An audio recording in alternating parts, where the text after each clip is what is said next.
Hi welcome to my YouTube channel Techgeen. पिछली video में हमने रिएक्ट नेटिव के बटन कंपोनेंट और ऑन प्रेस इवेंट लिसनर को डिस्कस किया था। अगर आप लोगों ने अभी तक पिछली वीडियो नहीं देखी है तो काइंडली पिछली वीडियो को जरूर देख लेना। इस प्लेलिस्ट को जरूर एक्सेस कर लो, ज़्यादा से ज़्यादा शेयर करूँ क्योंकि यहाँ पर आपको रिएक्ट नेटिव बिल्कुल स्टार्टिंग से लेकर एंड तक सिखाई जा रही है। ठीक है, तो सबसे पहले हम आ जाते हैं यहाँ पे। पिछली वीडियो में जब हमने बटन के प्रेस होने पर एक फंक्शन को कॉल करवाया था और हमने अपने वेरिएबल की वैल्यू को अपडेट करवाना चाहा था, तो मेरे वेरिएबल की वैल्यू अपडेट तो हो रही थी, वो हमें console.warn में शो भी हो रहा था कि हमारे वेरिएबल की वैल्यू अपडेट हो रही थी, लेकिन हमारे यूआई पर अपडेटेड वैल्यू शो नहीं हो रही थी। मैं आपको करके दिखा देता हूँ। जैसे मैं इस बटन पे क्या करूंगा, प्रेस करूंगा, देखो यहाँ पे मेरी अपडेटेड वैल्यू मुझे यहाँ पे शो हो रही है। ठीक है, फंक्शन में मैंने क्या बोला था कि जब बटन पे मैं क्या करूंगा, प्रेस करूंगा, तो आपने क्या करना है, ये वाला फंक्शन कॉल करना है। और ये वाला फंक्शन क्या कर रहा था, नेम की वैल्यू को अपडेट करके हुजैफा रख रहा था। पहले क्या थी, फरजीन थी। तो यहाँ पे देखो नेम की वैल्यू हुजैफा हो चुकी है, console.warn में आप देख चुके हो वेरिएबल की वैल्यू अपडेट हो चुकी है, लेकिन मेरे यूआई पर इसकी वैल्यू अपडेटेड वैल्यू शो नहीं हो रही है। ठीक है, तो इसके लिए मैंने आपको बताया था कि इस प्रॉब्लम को सॉल्व करने के लिए बेसिकली रिएक्ट में हम यूज करते हैं यूज स्टेट हुक। ठीक है, तो अब इस वीडियो में हम देखेंगे कि बेसिकली ये हुक्स क्या होते हैं, ये जो मैं बार बार बोल रहा हूँ हुक हुक हुक, ये हुक्स क्या होते हैं, फिर यूज स्टेट हुक क्या होता है, किस तरह से उसको इंप्लीमेंट कर सकते हैं, किस तरह से वो इस प्रॉब्लम को सॉल्व करता है और एक्चुअल में ये प्रॉब्लम आ किस वजह से रही है। इन सारे इंपॉर्टेंट कॉन्सेप्ट्स को हम इस वीडियो में डिस्कस करेंगे। ये वीडियो भी आपके इंटरव्यू क्वेश्चन से रिलेटेड बहुत इंपॉर्टेंट होने वाली है। ठीक है, तो सबसे पहले मैं एक काम ये करता हूँ कि मैं यहाँ पर अगर एक कंपोनेंट बना लेता हूँ तो उस कंपोनेंट का नाम मैं यहाँ पे आगे रख दूंगा, फॉर एग्जांपल यूज स्टेट। ठीक है, तो use state hook dot GSX के नाम से मैंने यहाँ पे क्या कर लिया, कंपोनेंट बना लिया। यहाँ पे आगे मैं सिंपल लिखूंगा RNFE। इससे क्या होगा, मेरा react native functional base component बना दिया जाएगा एक्सपोर्ट स्टेटमेंट के साथ, आप यहाँ पे देख सकते हो। इसके साथ साथ मैं यहाँ पे क्या करूंगा, सेमीकोलन लगा लूंगा। ठीक है, और सेमीकोलन लगाने के बाद मैं यहाँ पे इस प्रीटियर वगैरह की एक्सटेंशन को यहाँ पे क्या कर दूंगा, अभी के लिए डिसेबल कर दूंगा। ठीक है, ताकि हम यार अभी कॉन्सेप्ट समझें और बिल्कुल भी हमें ये चीजें तंग ना करें। ठीक है, यहाँ पे आगे मैं क्या करूंगा, स्टाइल की प्रॉपर्टी का यूज करूंगा और इसके बाद मैं बताऊंगा जीएसएक्स की ब्रैकेट, और जीएसएक्स की ब्रैकेट के अंदर मैं बताऊंगा कि भाई मैं क्या यूज करने वाला हूँ, जावास्क्रिप्ट का ऑब्जेक्ट यूज करने वाला हूँ, तो इसलिए एक और कर्ली ब्रैकेट लगा ली। यहाँ पे आगे मैं सिंपल लिख दूंगा कि भाई इसका फॉन्ट साइज क्या कर दो, फॉर एग्जाम्पल मैंने इसका फॉन्ट साइज कर दिया यहाँ पे 30। ठीक है, और इसको भी मैं यहाँ पे क्या करता हूँ यार, डिसेबल कर देता हूँ। ठीक हो गया, और इसको डिसेबल करने के बाद हम इस लाइन को इस तरीके से ऊपर कर लेते हैं। यहाँ पे आगे क्या करूंगा, कंट्रोल एस से सेव कर लूंगा। ये मेरा बेसिकली कंपोनेंट यहाँ पे बन चुका है। अब इस कंपोनेंट को क्या करना है, मेरे यूआई पे अभी ये शो नहीं होगा, मुझे क्या करना पड़ेगा, इसको यहाँ पे कॉल करवाना पड़ेगा। ठीक है, तो उसके लिए मैं क्या करूंगा, मैं इस वाले कंपोनेंट को यहाँ पे कमेंट कर देता हूँ, यहाँ पे आके इसको भी कमेंट कर देता हूँ, और यहाँ पे आने के बाद मैं क्या करूंगा, मैं बोलूंगा कि भाई मेरा ये जो यूज स्टेट हुक वाला जो कंपोनेंट है इसको यहाँ पे क्या करो, कॉल करवा लो। कंट्रोल एस से जैसे ही सेव करूंगा, यहाँ पे मेरी एप्लीकेशन रिफ्रेश होगी और यहाँ पे आपको मेरा अपडेटेड कंपोनेंट दिख चुका है। ठीक है, तो इस तरीके से आप क्या कर सकते हो, कंपोनेंट बना सकते हो, उसको कॉल करवा सकते हो। अब यूज स्टेट हुक को यूज करने से पहले सबसे पहले तो ये समझो यार, ये हुक्स क्या होते हैं। हुक्स बेसिकली आपके पास वो स्पेशल फंक्शंस होते हैं जो रिएक्ट आपको खुद प्रोवाइड करता है, ताकि आप रिएक्ट के फीचर्स को इंप्लीमेंट कर सको, आपको वो फीचर्स खुद से मैनुअली ना करने पड़े। रिएक्ट ने क्या करा, कुछ स्पेशल फंक्शंस आपके लिए बना के रख दिए कि अगर आपने रिएक्ट के इन फीचर्स को यूज करना है, इनको क्या करना है, हुक करना है, कहां से, रिएक्ट से, तो आप क्या कर सकते हो, इन हुक्स फंक्शंस का यूज कर सकते हो। तो बेसिकली हुक्स क्या है, हुक्स बेसिकली आपके पास स्पेशल फंक्शंस हैं जो आपको क्या करते हैं, एक फैसिलिटी प्रोवाइड करते हैं कि आप क्या कर सकते हो, रिएक्ट का फीचर यहां पे यूज कर सकते हो। ठीक है, अब आपके पास मल्टीपल हुक्स होते हैं, हम बहुत सारे हुक्स कवर करेंगे इस वीडियो में। हम देखेंगे यूज स्टेट हुक के बारे में। हमने देखा था कि जब भी हम क्या कर रहे थे, अपने डेटा को एक वेरिएबल के अंदर स्टोर करवा रहे थे और जब भी हम उसकी वैल्यू को अपडेट करवाना चाह रहे थे, तो वेरिएबल की वैल्यू तो अपडेट हो रही थी लेकिन हमारी यूआई पर शो नहीं हो रही थी। उसका रीजन ये होता है कि जब भी हम यहाँ पे वेरिएबल यूज करते हैं ना, और वेरिएबल की वैल्यू जब भी अपडेट होती है, तो हमारा कंपोनेंट दोबारा से री रेंडर नहीं होता, हमारा कंपोनेंट दोबारा से रीचेक नहीं किया जाता कि इसमें कोई वैल्यू अपडेट हुई है या नहीं हुई। लेकिन जब हम यहाँ पे आके स्टेट का कॉन्सेप्ट यूज करते हैं, तो क्या होता है, जब भी कोई स्टेट में अपडेशन होगी तो हमारे कंपोनेंट को क्या किया जाता है, रीचेक किया जाता है, री रेंडर किया जाता है कि भाई इस कंपोनेंट की ये वैल्यू चेंज हुई है, अब तुम क्या करो, अपडेटेड वैल्यू को शो करवा दो, दोबारा से री रेंडर हो जाओ। ठीक है, तो इस चीज की वजह से फिर क्या होता है कि आपको अपडेटेड वैल्यू आपकी शो होगी। अब इसको यूज कैसे कर सकते हैं वो देख लेते हैं। सबसे पहले आपने क्या करना है, देखो हर हुक को यूज करने का तरीका डिफरेंट होता है। यूज स्टेट हुक को यूज करने के लिए आप यूज करते हो एरे डी स्ट्रक्चरिंग का कॉन्सेप्ट।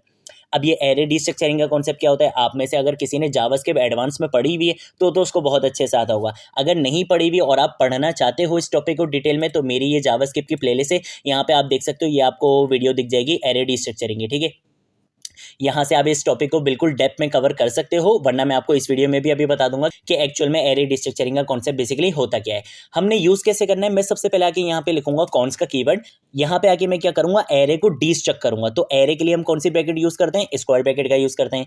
यहाँ पे आके जिस तरह से आपने यहाँ पे अपने एक वेरिएबल को नाम दिया था ना, सेम ऐसे ही यहाँ पे आके आप अपनी एक स्टेट को नाम दे दोगे। स्टेट का मतलब भी क्या होता है, कंटेनर टू स्टोर डेटा।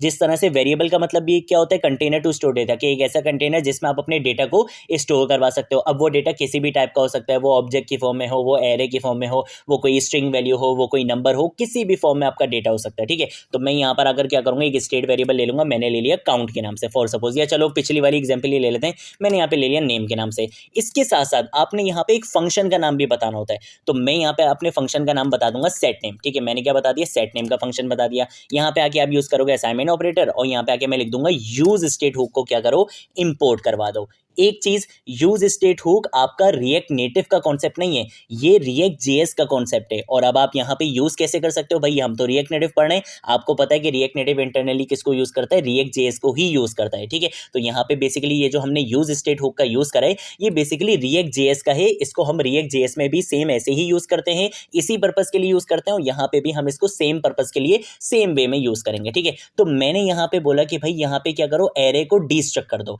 अब एरे को डिस्ट्रक्ट करने का मतलब क्या होता है, अब इसको समझ लो।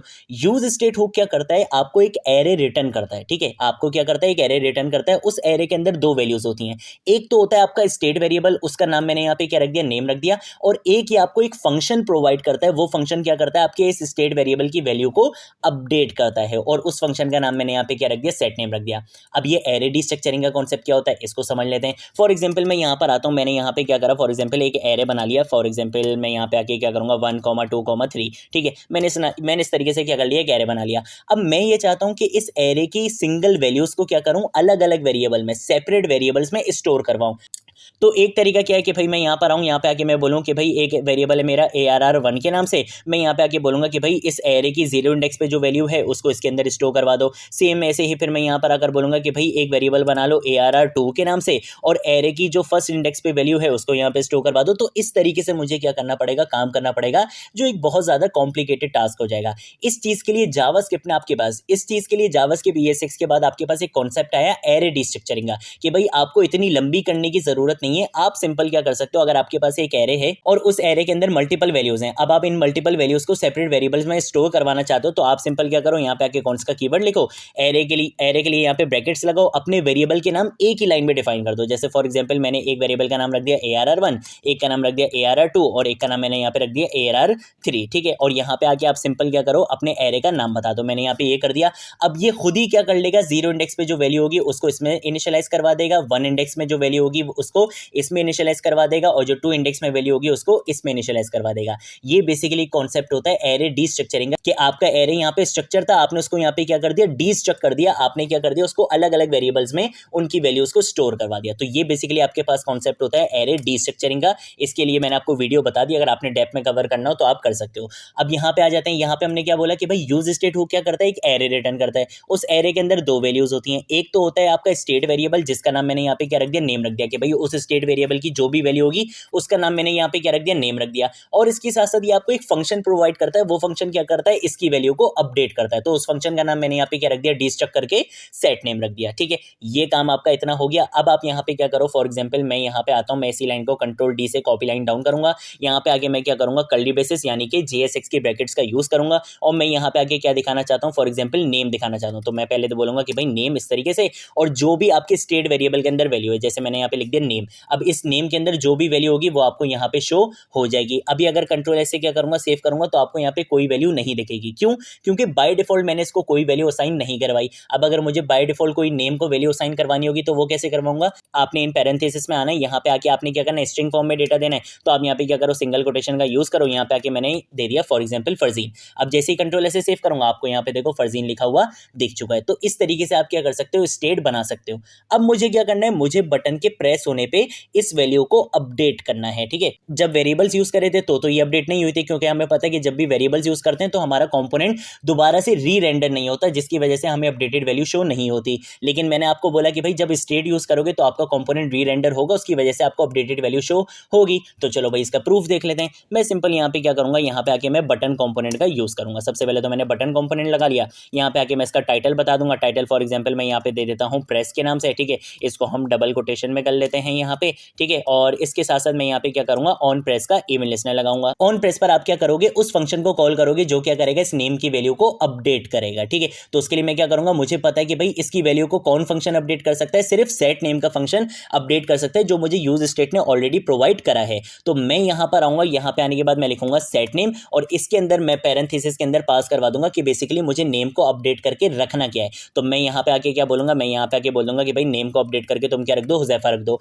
क्या मैं इसको ऐसे लिख सकता हूं? बिल्कुल भी नहीं लिख सकता। ये चीज हमने प्रीवियस वीडियो में डिस्कस करी थी कि अगर आपने ऑन प्रेस के इवेंट लिस्टनर के अंदर फंक्शन कॉल करवाना हो और उसके साथ आपने आर्ग्यूमेंट में कोई वैल्यू पास करवानी हो, तो कभी भी आप इस तरीके से नहीं लिखते, ये ऑटोमेटिकली कॉल हो जाता है। आपने क्या करना होता है, एक एरो फंक्शन यहाँ पे पहले कॉल करवाना होता है, ताकि ये फंक्शन अपने आप ऑटोमेटिकली कॉल ना हो। ठीक है, तो अब ये बिल्कुल सही से वर्क करेगा। अगर मैं क्या करता हूँ, कंट्रोल एस से सेव करता हूँ, यहाँ पे देखो मेरे पास बटन आ चुका है। जैसे ही मैं इस बटन पे क्या करूंगा, प्रेस करूंगा, तो देखो मेरी वैल्यू यहाँ पे अपडेट होके मिल चुकी है। यही सेम काम जब मैंने कहा करा था, वेरिएबल्स का कॉन्सेप्ट यूज करते हुए करा था, तो मेरी वैल्यू तो अपडेट हो रही थी, लेकिन मुझे अपडेटेड वैल्यू मेरे यूआई पे शो नहीं हो रही थी। क्योंकि जब भी हम वेरिएबल्स का कॉन्सेप्ट यूज करते हैं, वेरिएबल्स को अपडेट करते हैं, तो मेरे कंपोनेंट को दोबारा से रीचेक नहीं किया जाता। जब वो रीचेक नहीं होगा तो वो री रेंडर भी नहीं होगा। लेकिन जब भी हम यहाँ पे स्टेट का कॉन्सेप्ट यूज करते हैं, तो ये बेसिकली क्या करता है, आपके कंपोनेंट को दोबारा से रीचेक करता है। वो मैच करता है कि भाई अच्छा भाई यहाँ पे चेंजेस हुई हैं, तो वो वहां पे क्या कर देता है, आपके कंपोनेंट को री रेंडर कर देता है अपडेटेड वैल्यू के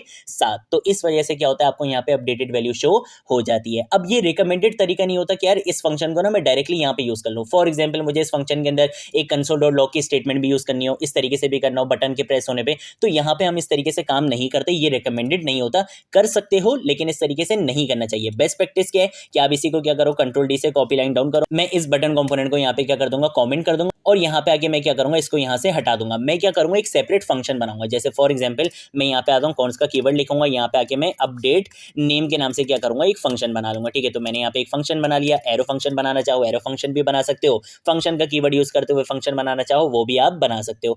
यहाँ पे आके मैं क्या बोलूंगा कि भाई सेट नेम की वैल्यू को क्या करो, आप यहाँ पे अपडेट कर दो। तो सेट नेम का मैं यहाँ पे यूज करूंगा, और सेट नेम के अंदर मैं बोल दूंगा कि भाई वैल्यू को तुम क्या कर दो, हुजैफा कर दो। ठीक है, या फॉर एग्जाम्पल हम यहाँ पे कुछ और नाम रख लेते हैं। मैं यहाँ पे रख देता हूँ अली रख देता हूँ। ठीक है, यहाँ पे आके मैं क्या करूंगा, अब इस फंक्शन को कॉल करवाऊंगा ऑन प्रेस पे। तो मैं डायरेक्टली यहाँ पे आके इसका नाम लिख सकता हूं, और मुझे कोई पैरेंथेसिस लगाने की जरूरत नहीं है, ना मुझे कोई एरो फंक्शन लगाने की जरूरत है, क्योंकि ये ऑन प्रेस क्या करता है, ऑटोमेटिकली इस फंक्शन को डायरेक्टली कॉल करवा देगा। ठीक है, तो मुझे किसी चीज की लगाने की कोई जरूरत नहीं है। मैं सिंपल क्या करूंगा, अगर मैं यहाँ पर आता हूँ, अभी मुझे वार्निंग किस चीज की दे रहा है, अच्छा यहाँ पे सेमीकोलन लगाने, मैं क्या करूंगा, कंट्रोल एस से सेव करूंगा। जैसे ही कंट्रोल एस से सेव करूंगा और यहाँ पे आता हूँ, यहाँ पे आके मैं एक बार क्या करूंगा, टर्मिनल में आके आर प्रेस करूंगा। आर से क्या होगा, मेरी एप्लीकेशन दोबारा से रिफ्रेश हो जाएगी। जैसे ही रिफ्रेश होगी तो भाई मैंने बाय डिफॉल्ट वैल्यू क्या बोली थी कि भाई बाय डिफॉल्ट वैल्यू क्या होनी चाहिए, नेम की फर्जीन होनी चाहिए। लेकिन जैसे ही मैं बटन पे क्या करूं, प्रेस करूं, तो तुमने मेरी वैल्यू को अपडेट करके क्या रख देना है, अली रख देना है। तो जैसे ही मैंने यहाँ पे आके प्रेस करा, तो यहाँ पे आप देखो आपको अपडेटेड वैल्यू शो हो चुकी है। तो ये बेसिकली आपके पास कॉन्सेप्ट होता है यूज स्टेट हुक का। इसका यूज करते हुए आप क्या कर सकते हो, अपनी स्टेट को अपडेट कर सकते हो और अपने यूआई पर उसकी चेंजेस भी देख सकते हो। वेरिएबल्स यूज करते हैं तो आपके पास क्या इशू आता है कि भाई आपका कंपोनेंट री रेंडर नहीं होता, जिसकी वजह से आपको यहाँ पे अपडेटेड वैल्यू शो नहीं होती। ये अक्सर इंटरव्यू क्वेश्चंस में ये चीज पूछ ली जाती है कि भाई हम स्टेट क्यों यूज करते हैं या वेरिएबल्स क्यों नहीं यूज करते। इसका आंसर मैंने आपको यहाँ पे बता दिया है। इसके साथ साथ स्टेट और वेरिएबल में और क्या डिफरेंस है, स्टेट को आप कंपोनेंट से बाहर यूज नहीं कर सकते, वेरिएबल को आप यूज कर सकते हो, वो आपका ग्लोबल वेरिएबल बन जाएगा, लेकिन स्टेट को आप कंपोनेंट से बाहर यूज नहीं कर सकते। ठीक है, स्टेट आपका किसका कॉन्सेप्ट है, रिएक्ट नेटिव का कॉन्सेप्ट नहीं है, रिएक्ट जेएस का कॉन्सेप्ट है। ये एरे डिस्ट्रक्चरिंग क्या होता है कि आप एरे की वैल्यूज को क्या कर रहे हो, डिस्ट्रक्ट कर रहे हो, सेपरेट वेरिएबल्स में स्टोर करवा रहे हो। और ये एरे डिस्ट्रक्चरिंग का कॉन्सेप्ट रिएक्ट जेएस का नहीं है, रिएक्ट नेटिव का नहीं है, ये जावास्क्रिप्ट का कॉन्सेप्ट है। ठीक है, तो ये थी हमारी आज की वीडियो। अगर कोई चीज नहीं समझ आई नीचे कमेंट सेक्शन में पूछ लेना, सोशल मीडिया अकाउंट्स पे पूछ लेना, मैं जरूर आप लोगों को रिस्पॉन्ड करूंगा। अब हम मिलेंगे नेक्स्ट वीडियो में नेक्स्ट टॉपिक के साथ, तब तक के लिए बाय बाय।